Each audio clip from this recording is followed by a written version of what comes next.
Nabuhay ako na normal na estudyante. Minsan, tamad mag-aral, Dota.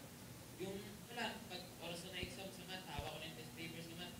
Grabe, mapatingin lang po ako sa pader. Nagiging interesado po ako tumitig sa pader. Pag oras na po ng pag-aaral. Gap, hawak ko na. Uy, ang ganda ng pader namin ngayon. Natama rin ako.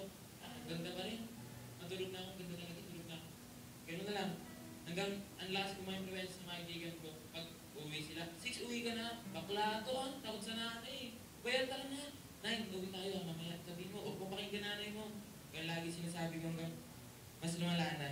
Nabuhay na ako ng puro kasalanan. Nawala ang faith ko. Sa point na, hindi na ako naniniwala kay Lord. Sabi ko, imposible naman kasi, omnipotent ka, omnipresent ka, omnipowerful ka, parang imposible para sa akin. Hanggang lumas na yung influence sa akin ng demonyo po. Ngayon ko lang po ito i-share sabay. Puro Illuminati na lang po, puro kasama na lang hanggang iisip ko po, try ko po kaya mag-witchcraft na subukan ko kaya palit ang kulay ng mata ko. Sinubukan ko po hanggang sa mga pinabasa ko. Buksan ko kaya third eye ko. Sinubukan ko po pero salamat sa Diyos, wala pong nangyari. Hanggang sa... Wait lang, wala na. Ayun. Hanggang isang araw po, tinatawag ng nanay ko, sabi, Paolo, umiyak pa ba si Michelle? Ha?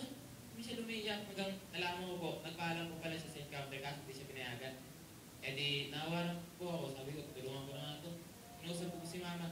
Ma, kaya mo muna si Michelle. Kaso, wala pa pong mga 5 minutes tumigil ako kasi pinatikim ako ni mama ng mga malaking pakto ng lyrics. Grabe. Kaya natahimik na lang ako. Hanggang, ayun nga, sabi ni Michelle, sabi ko sa kanya, alam mo, hindi ka ata papayagan, gamitin mo na alas mo. Patawag mo na si Ate Kayla, pupunta ko dito para payagan ka. Hanggang ayun po, biglang may nag-doorbell na po, sabi ko si Ate Kayla na to. Sabi may nakita akong lalaki, ang laki po. Sabay sumunod po, isa pong mas malaki pa. Si AJ lang po pala siya, si Kuya Carlo. Apat po sila na nagpaalam po, hanggang narinig ko po, nagpipray na po sila sa labas sa sabi ko, yes Lord, pinayagan sila. Wow!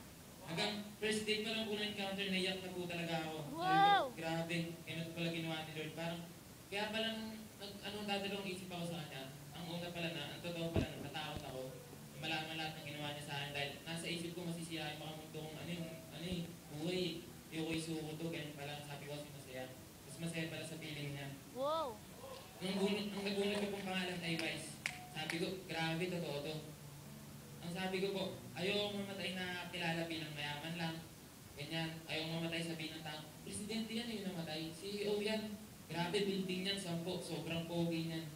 Gusto ko po, makuha ko pong yung pinamataas na pwesto na makuha sa mundo.